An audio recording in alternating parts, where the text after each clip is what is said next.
Mes frères, nous voici arrivés au 50e jour après Pâques.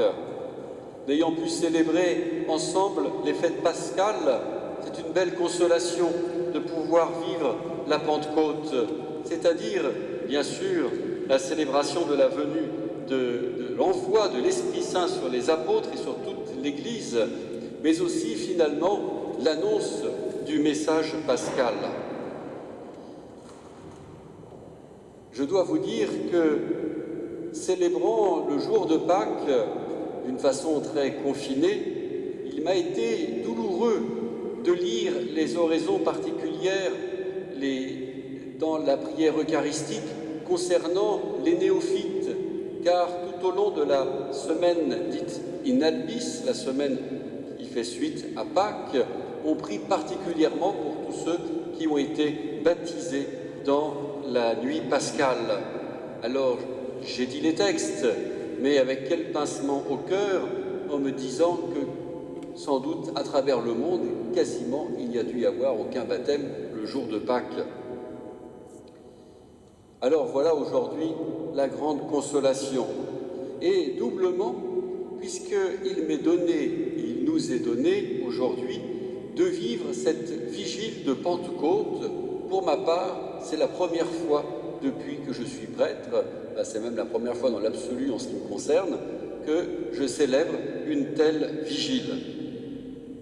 Finalement, eh bien, voyez qu'il y a des grâces inattendues là où il y a eu de la peine.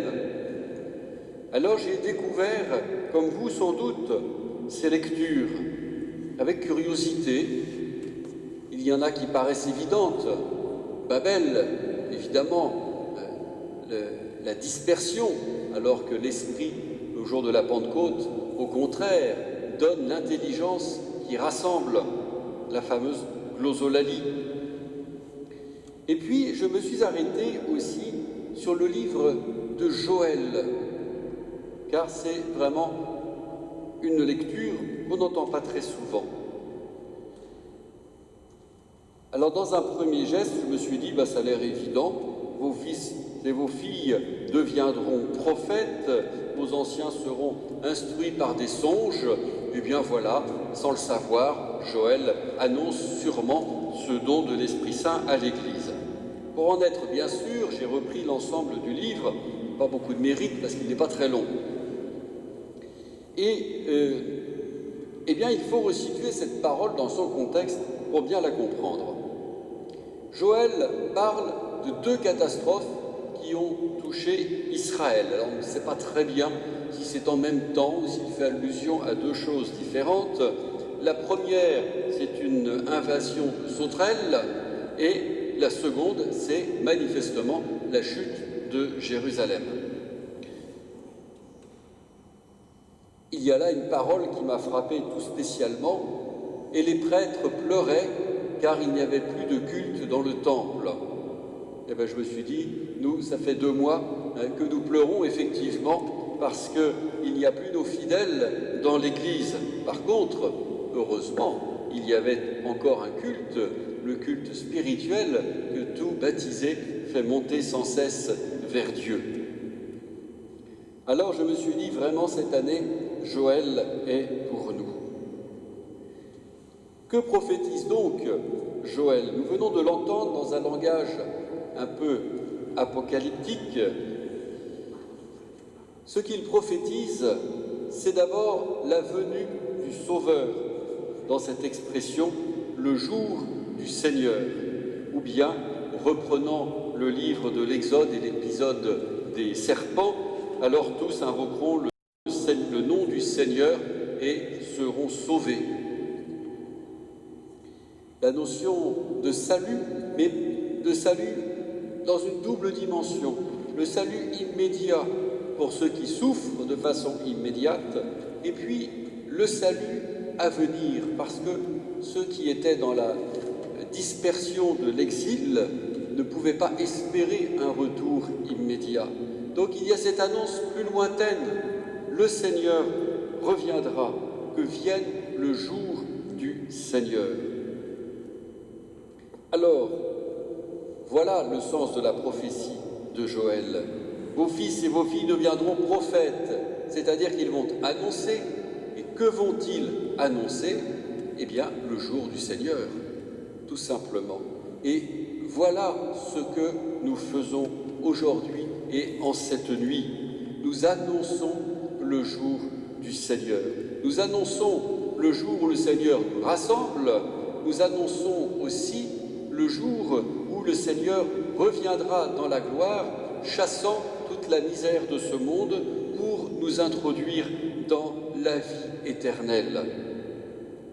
Ce soir, je vais célébrer deux sacrements particuliers au cours de cette messe, celui du baptême pour Nadia et celui de la confirmation pour elle-même ensuite et les 4 autres confirmants. Deux sacrements qui finalement reprennent ces deux dimensions de Joël. Par le baptême, on reçoit le salut et le don de la foi.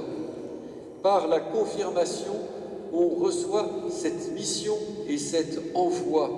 Oui, aujourd'hui, pour la première fois depuis 2 mois, eh bien, nous pouvons nous rassembler, donner à voir ce visage de l'Église, le corps même du Christ, dont chacun d'entre nous est un membre.